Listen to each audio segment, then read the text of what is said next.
अनुच्छेद 370 में संशोधन करने और जम्मू कश्मीर राज्य को 2 केंद्र शासित प्रदेशों में बांटने के फैसले के खिलाफ दायर याचिकाओं पर चीफ जस्टिस की अगुवाई में सुप्रीम कोर्ट की 5 सदस्यीय संविधान पीठ 11 दिसंबर को फैसला सुना रही है।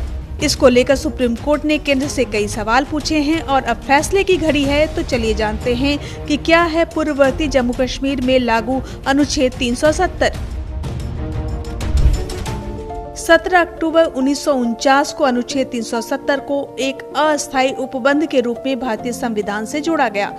अनुच्छेद 370 द्वारा जम्मू कश्मीर को विशेष राज्य का दर्जा दिया गया था। राज्य को स्वयं के संविधान का मसौदा तैयार करने की अनुमति मिली थी। राज्य में भारतीय संविधान की विधायी शक्तियों को नियंत्रित रखा गया था।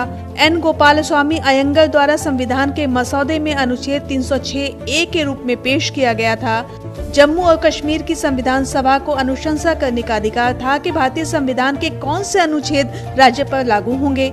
राज्य के संविधान का मसौदा तैयार करने के बाद जम्मू कश्मीर संविधान सभा को भंग कर दिया गया था। अनुच्छेद 370 के खंड 3 द्वारा भारत के राष्ट्रपति को उसके उपबंधों और दायरे में संशोधन कर सकने की शक्ति प्रदान की गई।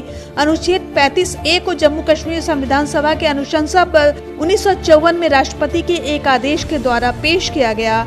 अनुच्छेद 35A से जम्मू कश्मीर विधानसभा को राज्य के अस्थायी निवासियों, उनके विशेष अधिकारों को परिभाषित करने का अधिकार दिया गया। 5 अगस्त 2019 को राष्ट्रपति ने अनुच्छेद 370A के खंड A द्वारा मिली शक्तियों का इस्तेमाल किया। राष्ट्रपति ने संविधान जम्मू कश्मीर पर लागू आदेश 2019 जारी कर अनुच्छेद 370 में संशोधन किया।